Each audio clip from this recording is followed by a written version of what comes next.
Samuel Zwemer, apostle to the Muslims. How many people here have heard of Samuel Zwemer before or know much about him? Anyone? Good.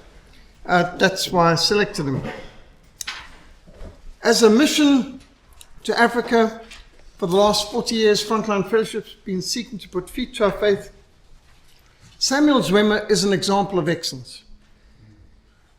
He was the 13th of 15 children, born 1867. He lived a long and productive life till 1951. Nevertheless, he's the 19th missionary I chose for the 19 biographies in the greatest century of missions, which are 19th century missionary movements. And the 19th chapter is Samuel Zwemer, who he started his work in the 19th century. A lot of his ministry carried on into the 20th century simply because he had such a long and productive life.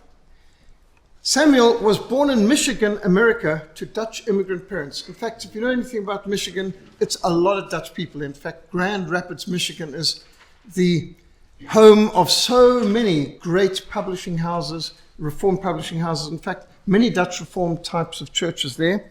I've gone to Grand Rapids, Michigan and preached there before and turned up in a blue suit with a blue shirt and dark blue tie and had the people look at me in absolute horror, and they said, "Do you not have a black suit and white shirt and black tie?" I'm sorry, I didn't pack one on this trip, and I had to get a special dispensation from the session that the guest speaker could preach in something other than a black suit with white tie and black tie, white shirt and black tie.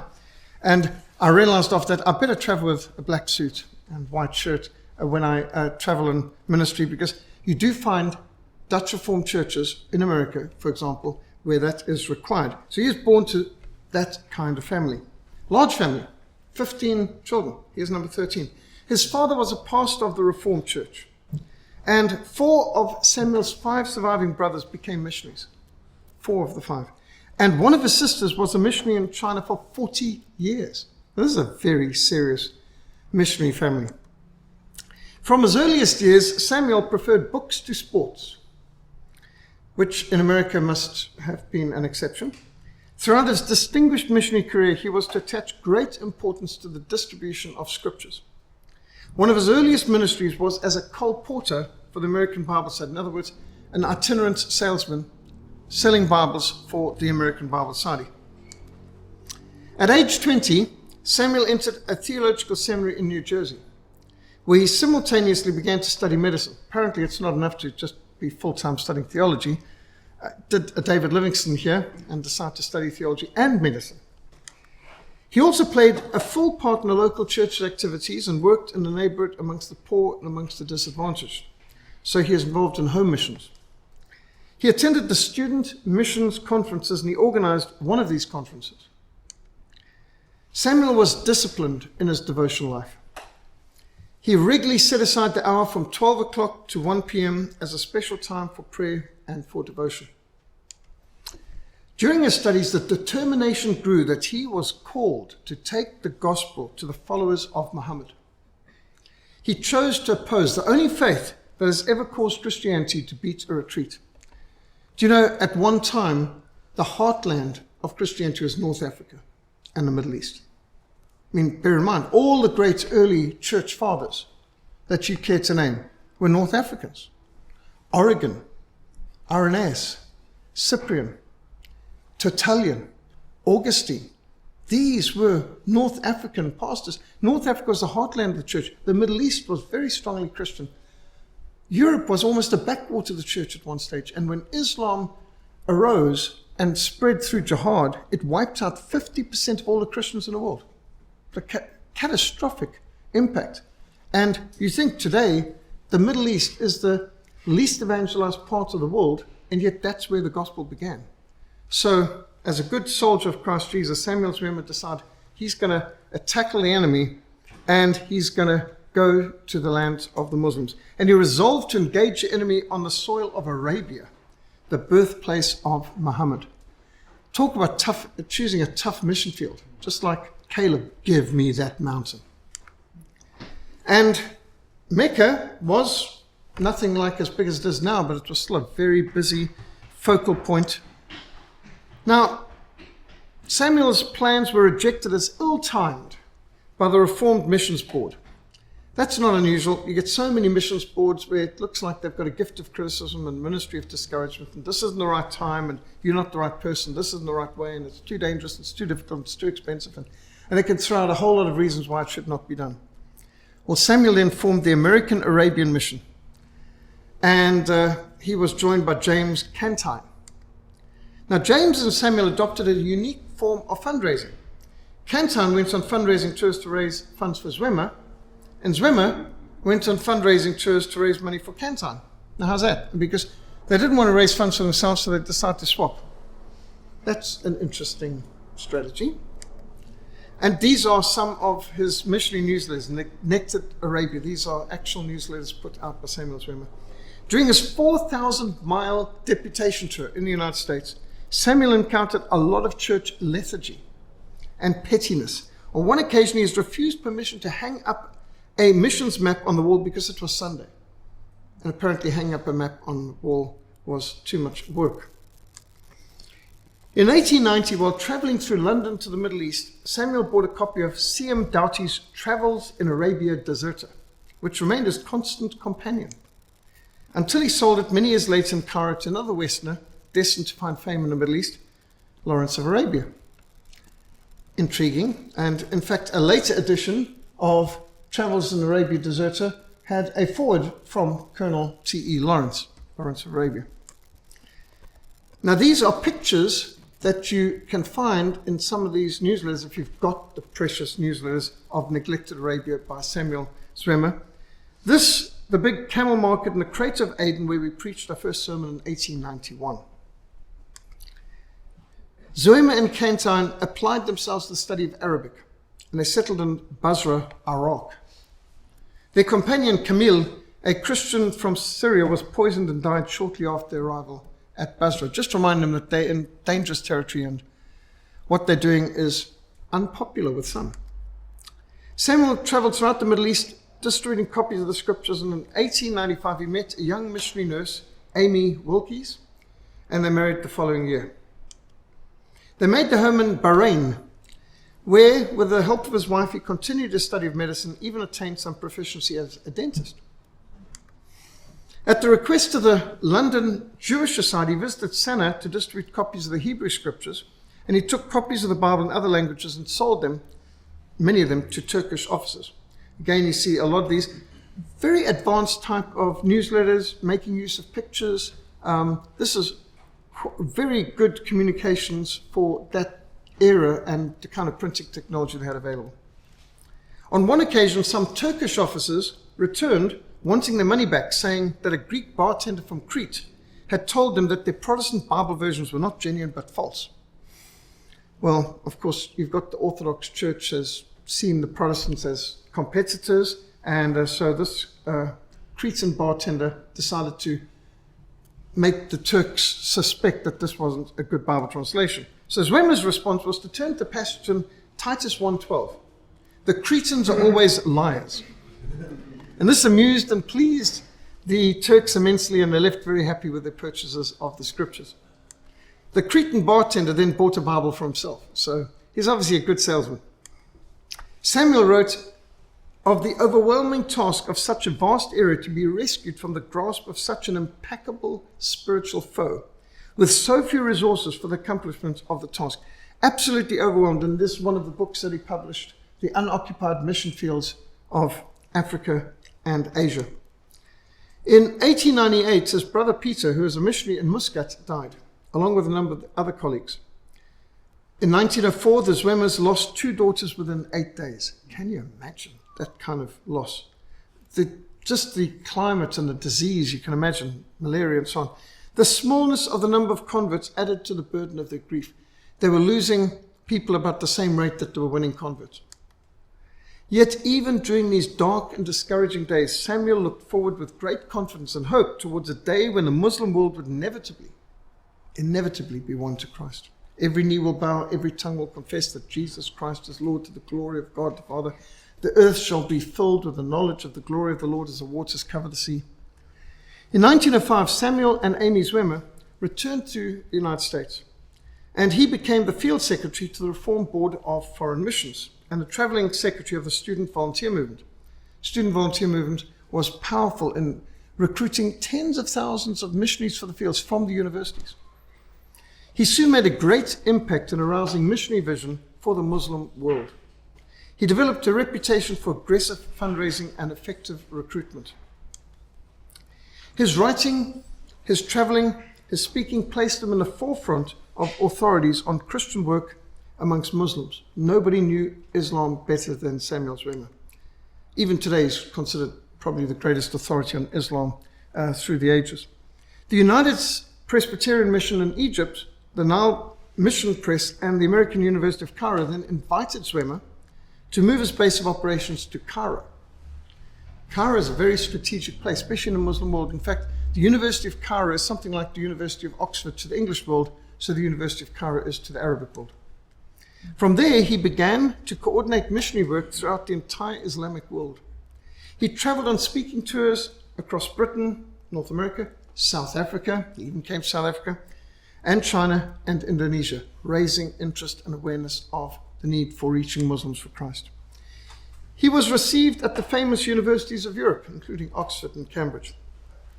On one visit to the United States, he delivered 151 lectures in 113 days. That's impressive.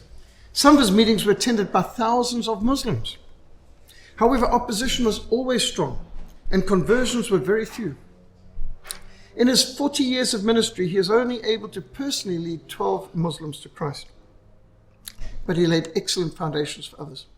In 1925, he accepted an invitation to teach at Princeton Theological Seminary as a professor of religion and Christian missions. Yet this new academic role did not slow his pace in missions. Even 4 months after a major operation, he was on the back of a mule in the mountains near the Tibetan border ministering to missionaries, and published a lot of fascinating stories in books like Zigzag Journeys in the Camel Country. His wife Amy died in January 1937, shortly before he retired. A colleague who worked with Samuel on one of his journeys remarked on his return that he would never again travel with him because Samuel appeared unable to stay in bed for more than half an hour at a time without putting on the light and making some notes. Very irritating traveling companion indeed, it would seem. From 1911 on, he was the editor for 40 years of the quarterly The Muslim World, and he wrote hundreds of tracts and nearly 50 books. Samuel frequently referred to the pioneer missionary Raymond Lull, who suffered severe persecution, imprisonment, and stoning as he zealously brought the gospel to North Africa. Raymond Lull is one of the first of the dedicated missionaries to the Muslim world, and at the time of the Crusades, when others were going to fight the Muslims, Raymond Lull was going to win the Muslims. Raymond Lull finally was stoned to death in Algiers at age 80. Samuel also taught frequently on Henry Martyn, the missionary pioneer to Persia. Henry Martyn's cry was, "Let me burn out for Christ."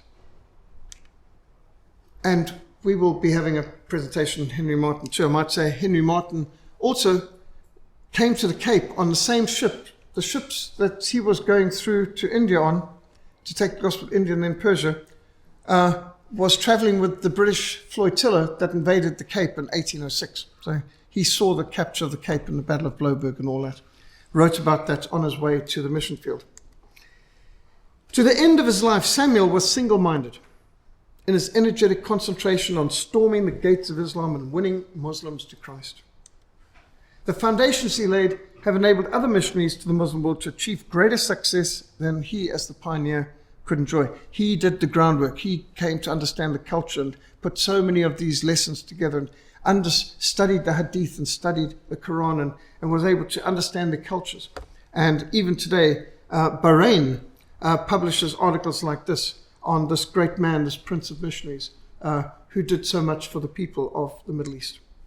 Zwemer encouraged cooperation with missionaries of all Bible-believing churches and groups, and so he was a major pioneer of interdenominational cooperation when it comes to winning Muslims to Christ. The issues at stake are so vital, and the urgency of the task to winning the Muslim world to Christ is so great that we must work together with other Bible-believing Christians.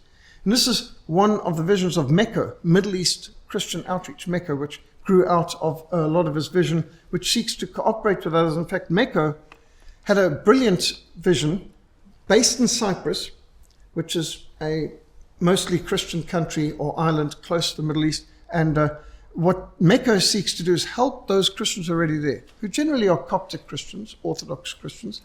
They'd help them with Bibles, they'd help them with translation projects, they'd help them with teaching materials. They would lend qualified lecturers to lecture at their colleges, and in this way help to infuse more evangelical Protestant Reformation vision in these old Orthodox and Coptic denominations, which is a fine way, instead of just trying to plant a new church, work to evangelize and disciple the existing churches in the Middle East. And that's also some of the vision that Samuel Zwemer aimed at. I feel now that Arabia could easily be evangelized within the next 30 years if it were not for the wicked selfishness of Christians. That's one of the quotes from Samuel Marinus Zwemer. A man signifies an apostle of his age. Tell me, is your ministry a burning and shining light, or a smoking wick slowly dying out to ashes? The hinterland of the soul is a little known, untraveled land of spiritual experience. It is the vast and undeveloped territory which Christ has gained for us by his death and resurrection, which is our common spiritual heritage. What he's saying is, just like we might be exploring deserts, mountains, jungles, far reaches, there's more to explore within our own souls than there is in the geography of the world. And he's trying to say that there's so much that we need to explore within ourselves, in our devotional life, in our discipleship, in our Bible study and prayer. The challenge of the unoccupied fields of the world is one to great faith and therefore to great sacrifice. The unoccupied mission fields. Now, in 2010, I was at the largest missions conference in history, which was held in Cape Town, called Lausanne 3, Cape Town 2010. And in 2010, the calculation was there were only 3,000 missionaries dedicated to reach the 1.8 billion Muslims on the planet. 3,000 full-time missionaries focused on winning 1.8 billion Muslims. I mean, it doesn't take long to work out that that's pretty much close to impossible. We've got something ridiculous like 1.5 missionaries for every million Muslims. I mean, how on earth are you expected to succeed in that? And the Muslim world is mostly unoccupied. There's very few missionaries focused on the Muslim world. The great pioneer missionaries all had inverted homesickness, this passion to call that country the home which was most in need of the gospel. In this passion, all other passions died. Before this vision, all other visions faded. This call drowned out all other voices. They were the pioneers of the kingdom, the forelopers of God, eager to cross the border marshes and discover new lands or win new empires. And so, I mean, that is one of these strange things of missionaries. In one sense, you miss your home, but when you're home, you miss the mission field. And so you've got two homes now, and it's very hard to know which is one's real home. The history of missions is a history of answered prayer, which is true. I mean, that's a lot of what we look at in missions is we're looking at success stories, and it's all answered prayers. In essentials, unity. In non-essentials, liberty. In all things, charity. That was a constant emphasis of Samuel Zwemer.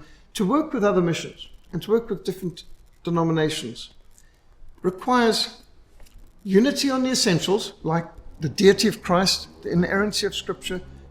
Christ is the only way of salvation, the doctrine of the Trinity. I mean, there's some things that are absolute essentials. You cannot negotiate on those. I mean, those are givens.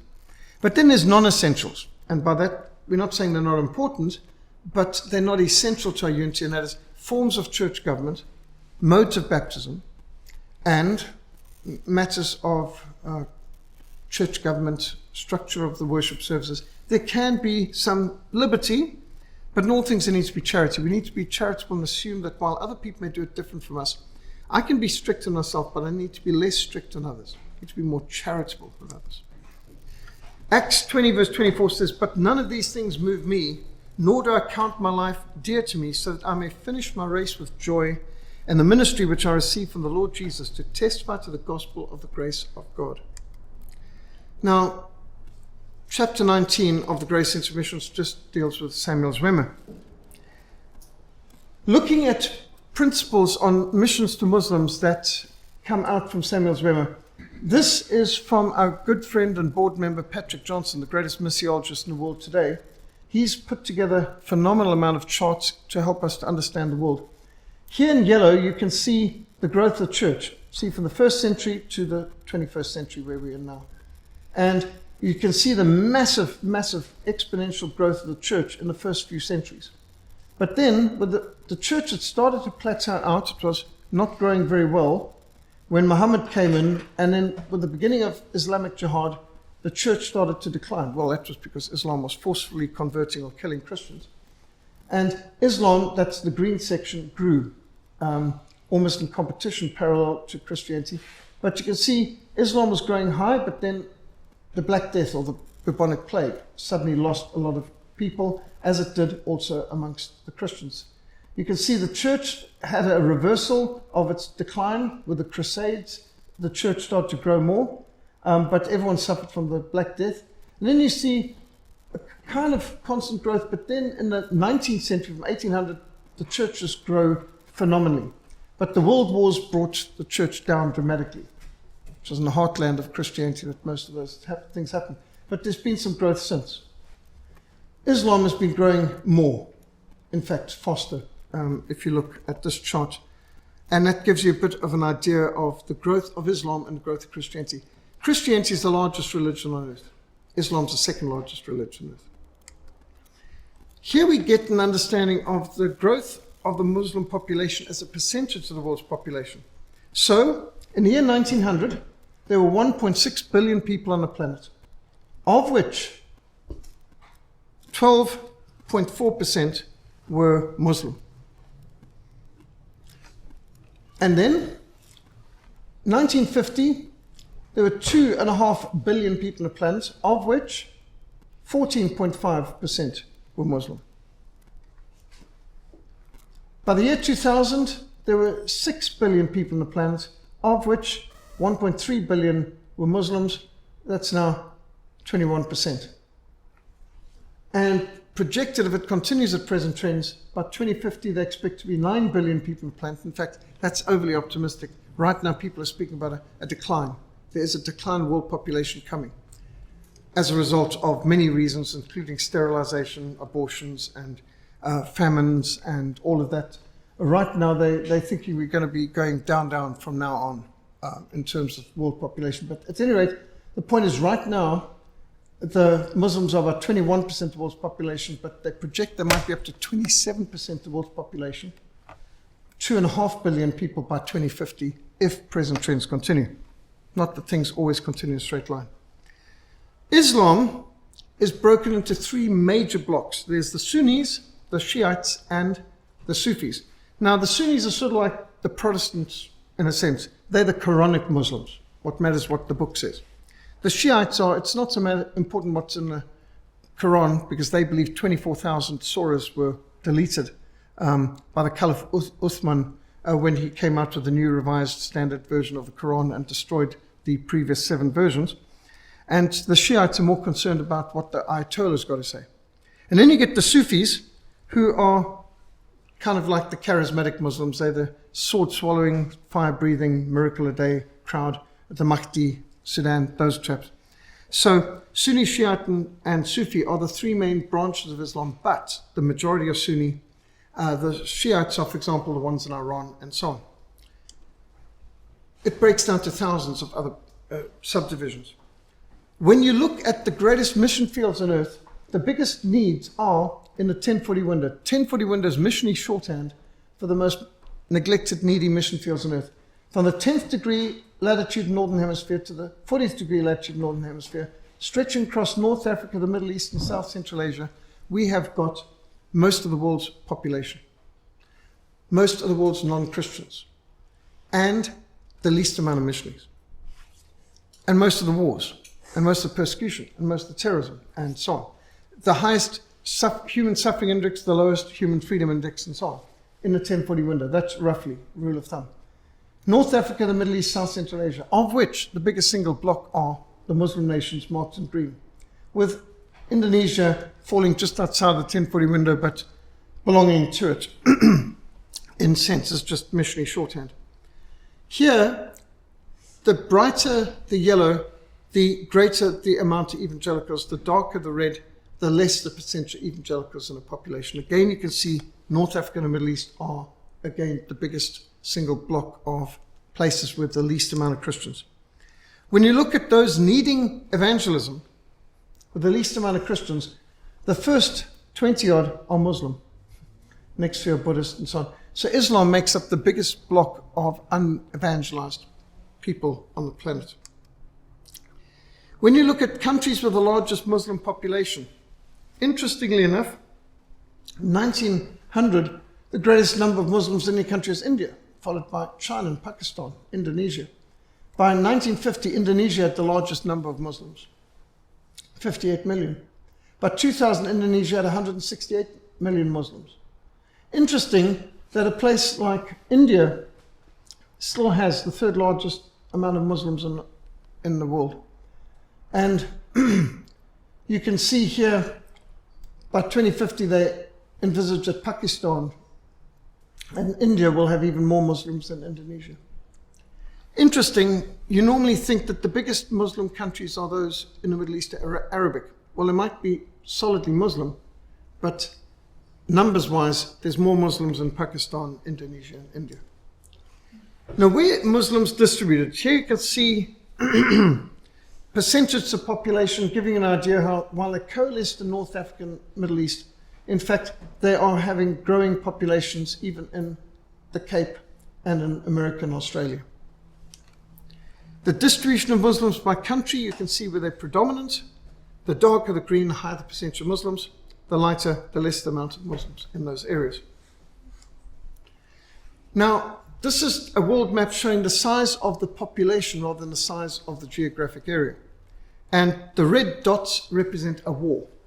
So interesting, you've got wars in almost every Muslim country, basically. And the yellow dots are for unrest or riots and things like that. So you can see that some places look quite small, like Tunisia and Libya, while it might be geographically big, because this is the size of the population, proportional. So this is just showing the number of people.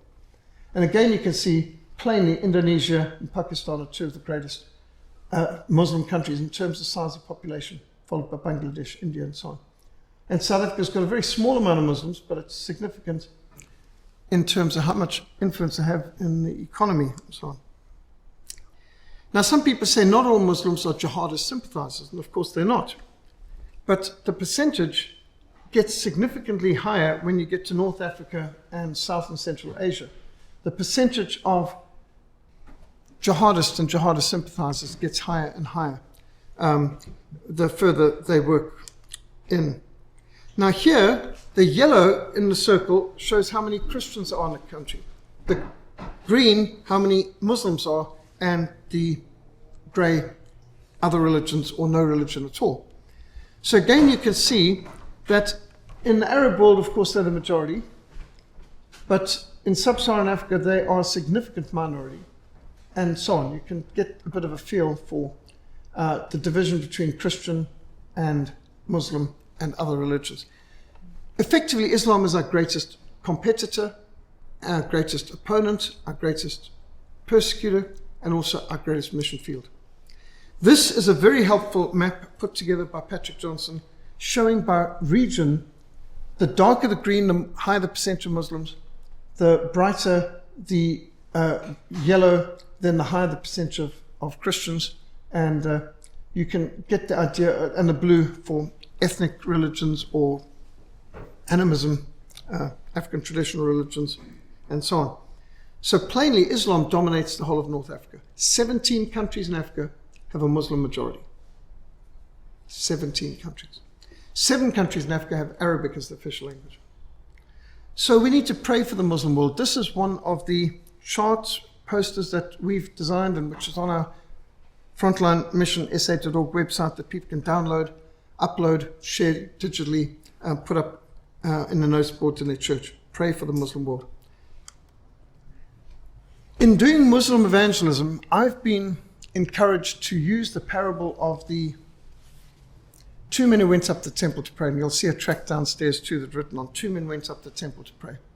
And many a time I've heard Gerhard Niels use this in Burkamp, speaking to different Muslims, about this parable that the Lord Jesus gave of two men went up to the temple to pray. One was a religious leader, Pharisee, and the other was a tax collector. The religious leader prayed, I thank you, God, I'm not like other men. I fast twice a week. I give 1/10 of men to come to the poor. I'm not like that tax collector over there. Whereas the tax collector just beat his chest and said, God, have mercy on me. I'm a sinner. Which of the two was right in God's eyes? And every time I've brought this up with Muslims, whether in Australia, in Michigan, America, Europe, anywhere around Africa, the religious leader, of course. They identify the religious leaders like a Pharisee. Fasting and all of this and self-righteous. So, well, that's interesting. Read what Jesus said, and you give them the Bible, let them read for themselves in the gospel, and they're shocked. This religious leader was praying to himself, and God ignored his prayers. But the tax collector just said, Lord, have mercy on me, a sinner. He is righteous in God's eyes and goes away righteous. And they're shocked. How can this be? And we can emphasize the biblical principles. God resists the proud, but he gives grace to the humble. Law to the proud, grace to the humble. Muslims are coming to Christ in this time more than at any other time in history. In the last half century, we've seen a phenomenal amount of Muslims, millions of Muslims actually, have come to Christ in places like Indonesia and in Algeria and in Iran. This picture is taken from Iran. And in Sudan, we are seeing people movements, mass people movements to Christ in the Muslim world.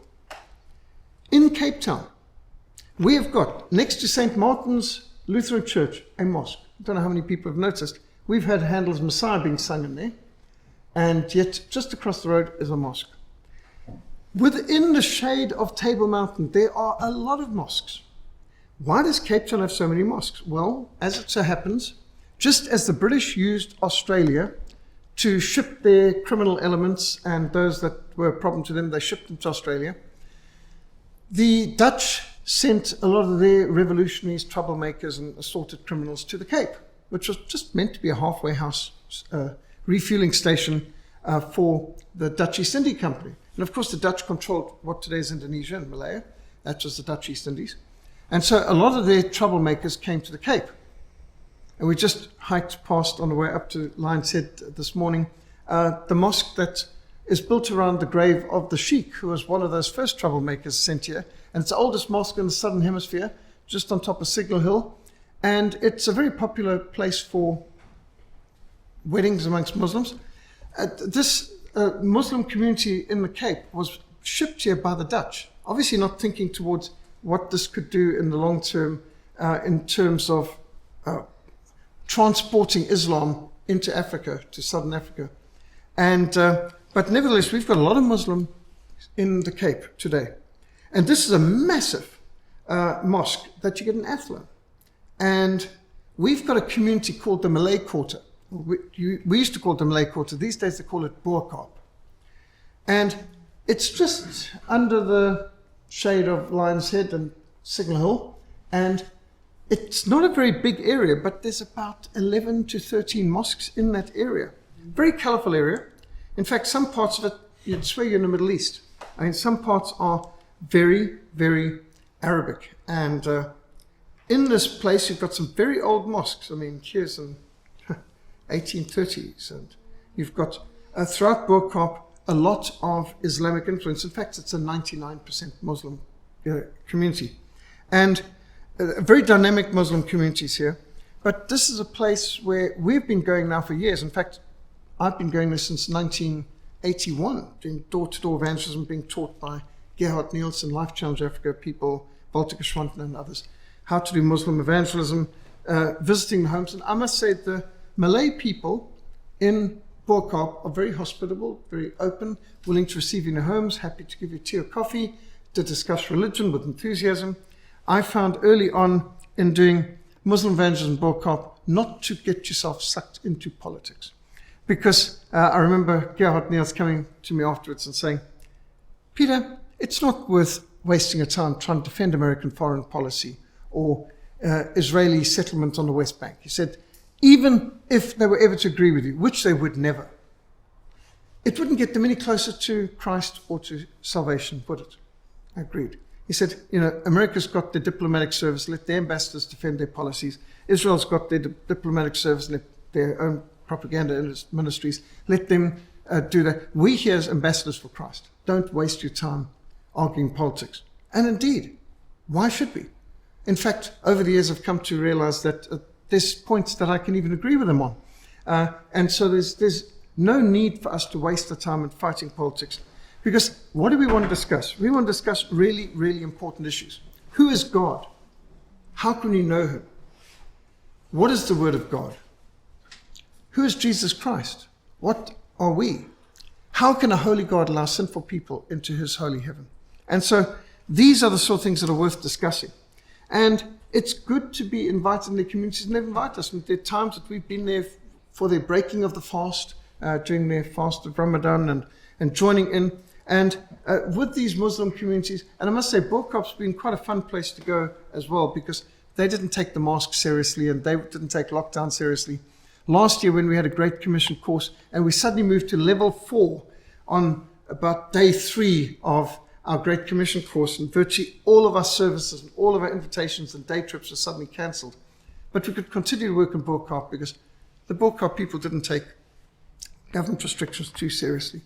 But here we have an opportunity just a few minutes away in Cape Town where you can reach Muslims from Somalia, Saudi Arabia, Pakistan, Eritrea. Often we come across them there that they're visiting some relatives and so on. Maybe their families are intermarried there, and people who've just come back from the Hajj. And there are people from countries where the gospel is illegal and which are closed and where they would never give you a missionary visa, that we can reach literally in the next neighborhood. And all over the world, there are communities like that. So we need to take the challenge of Samuel Zwemer. The harvest truly is plentiful, but the laborers are few. Therefore, pray to the Lord of the harvest to send out laborers into his harvest. And some things we can say to Muslims and draw their attention to see the importance of what the Quran teaches about Jesus. He was born of a virgin. This is taught in the Quran. Jesus is born of a virgin. He is holy and faultless. He's the Messiah.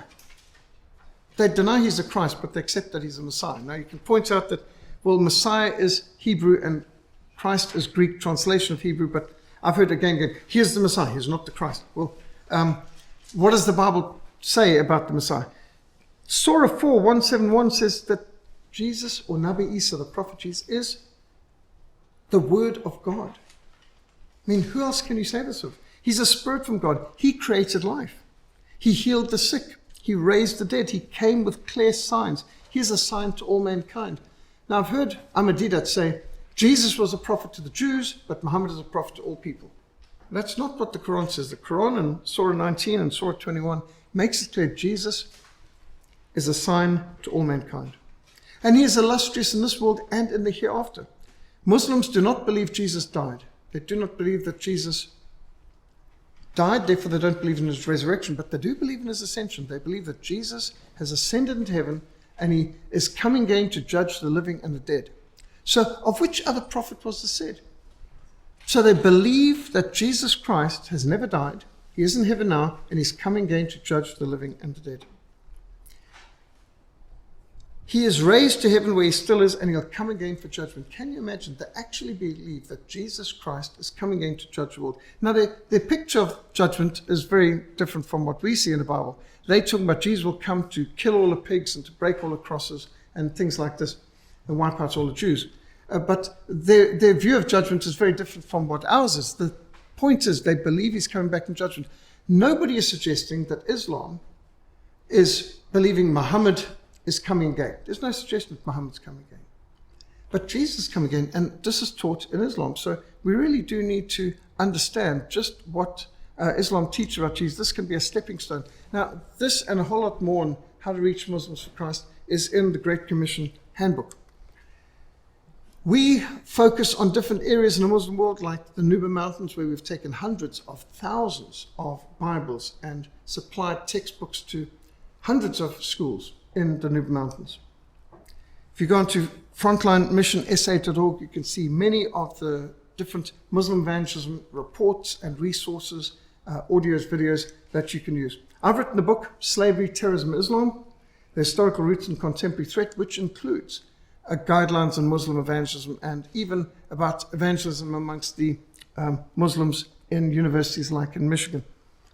We've put together Muslim evangelism seminars and workshops, including having John Gilchrist and Walter Geschwantner here at this mission, giving Muslim evangelism seminars. And we've put together a whole range of materials to help people understand Islam and to evangelize Muslims. Muslim evangelism has been a major focus of our mission. I wrote about it in Faith Under Fire in Sudan, and have helped a number of filmmakers produce films on Sudan, like Terrorism and Persecution, Sudan, the Hidden Holocaust, and so on. And so our book, which is also available as an ebook, and our videos are available to help. I also helped Jeremiah Films produce the film Islam Rising, to understand the threat of Islam and how Muslims are trying to win over converts in the Western world. An excellent evangelistic resource is More Than Dreams. More Than Dreams has 5 testimonies, true testimonies, although they're with recreations, reenactments. But the More Than Dreams is an outstanding evangelistic resource, which is freely available and we can duplicate it freely. It's to give to Muslims as an evangelistic tool to help Muslims to hear how other people found Christ. And in many cases, they had dreams of Jesus, which led them to find a Bible, to find a missionary who can explain, and so on. Then there's the Passion of the Christ film. Mel Gibson's film has been a phenomenally successful tool in communicating some of the gospel to Muslims. And never before has any Christian medium impacted the lives of tens of millions of Muslims. And the reason is, even though missionaries are banned from showing the Jesus film in the Middle East, and even though the Jesus film can be banned, the Passion of Christ isn't banned anywhere in the Muslim world. Why? Because the media in the West labeled the Passion of Christ as anti-Semitic. And every Muslim world wanted to see this film because they heard it's anti-Semitic. I mean, what a great recommendation in the Muslim world for a film. And so in trying to get people to boycott Mel Gibson's film, they in fact created a market in the Middle East alone by that slander on Mel Gibson's film. And so the Passion of the Christ has been seen, more people have seen the Passion in a single day in their city than have been able to show the Jesus film to in years of missionary work. We had Heather Mercer here, one of the 2 American missionaries who were arrested in Afghanistan, sentenced to death for showing the Jesus film to 4 Muslims on their laptop. They were sentenced to death. They were going to get shot. If it wasn't for a SEAL team rescuing them back in 2001, they would have been. And Heather Mercer gave testimony. But that was the Jesus film. A few years later, out comes the Passion of Christ, and you can show it anywhere in the Middle East. And while the Jesus film's illegal and can only be shown in secret, the Passion has been openly screened in shopping mall cinemas in Bahrain and Doha and all over the Muslim Middle East. Absolutely amazing. Then there's another phenomenal tool. I don't know how many people have heard of Sat7 or Satellite 7. Anyone? Well, I remember back, good, at least somebody else. Satellite 7, I heard about this something like 27 years ago. I was off the coast of South Africa in the Doulos ship. We had a missions mobilizers meeting. There's a missions conference taking place in Port Elizabeth, and we met for an ultra-secret meeting, a whole lot of us on the Doulos. At the same time, it was in the harbor. And there, somebody put forward the problem was how to reach the Muslim Middle East. And somebody put forward this program of Sat7, Satellite 7. And the idea was to use satellite TV to broadcast the gospel and discipleship materials to people in the Muslim Middle East, in Arabic at first, and hopefully later in Farsi and Turkish. Well, I made a flippant comment. I said, well, how many people have access to satellite TV in the Middle East? We're talking about 1996. Response was about 50 million. I said, 50 million? I said, do the Bedouins have satellite dishes and the camels? And he said, as a matter of fact, yes, they do. And that's, how many years ago? It's vastly more now. Well, Sat7 has been a phenomenal runaway success. It's incredible. In fact, you can Google, just to see the kind of a phenomenal thing they come out with. You can Google, for example, flash mob, or like Easter flash mob in Beirut, for example. And you'll get a Sat7 setup where a group of Christians go into a Beirut shopping mall and just start singing Easter carols. And the whole shopping mall get what's going on here. And of course, they sing in Arabic. They've got the subtitles in English, and you like, wow, really powerful, dynamic. And the whole, you can see even the Muslims and their burqas and so on getting into this and getting really excited about Christ has risen from the dead, victorious over death, hell, and the grave. And they're rejoicing. And these kinds of evangelistic tools that are being used in the Middle East of dynamic congregations. We've had one of our missionaries visit a congregation in Egypt, minister there, where their services are broadcast by Sat7 every Sunday. Sat7 is based in Cyprus, which is a Christian enclave in the Middle East, in the Eastern Mediterranean. And so they broadcast from there. And there are Sat7 branches now for recordings in places like Egypt and other parts of the Middle East. So Sat7 is really impressive. They've got at least 4 channels. There's a children's channel, there's a Turkish channel, there's a Persian or Farsi channel, and there's the Arabic channel. And very effective. And they just keep growing every year. And they can't keep up with the tens of thousands of emails and communications of people seeking counsel and online Bible courses and so on. So Sat7 has been very successful. Now, this is using technology at this time. We also have made available our William Carey Bible Institute, particularly to help people in the Muslim world with understanding the gospel and discipleship materials. And so we've put a whole range of courses on, and our goal originally was the persecuted church restricted access areas. But as time's gone on, we decided to just, especially with the lockdown and lunacy, we decided to make it open to anyone, homeschoolers, whoever. And this has been used by Christians in the Middle East, in Arabic countries, as a basis for training pastors and missionaries and evangelists. And we've given online messages as part of their graduation services. So it's really a wonderful thing that what we've done is we've put online a lot of free audios, videos, lectures, manuals, books, PDFs from a range of people, including Gerhard Niels, James Kennedy, so many top leaders, Patrick Johnson, Erlo Stegen, many authorities, David Noble, and so on. So we've got about 19 on the faculty who've donated their lectures, audios, and videos, and materials and books, and we make them available free, and there are people able to use these all over the world, but particularly in the Middle East, we're getting some good responses. Psalm 72, verse 9 to 11 says, "The desert tribes will bow before Christ, and his enemies will lick the dust. All kings will bow down to him, and all nations will serve him." Some time ago, somebody put out the statistic, every hour, 667 Muslims convert to Christianity. Now that's interesting. According to a Muslim Al Jazeera TV program, there are millions of Muslims apostatizing to Christianity every year. Now, I don't think that's possible. I think that's exaggerated. It's obviously designed as scare tactics to mobilize Muslims to resist Christian missions.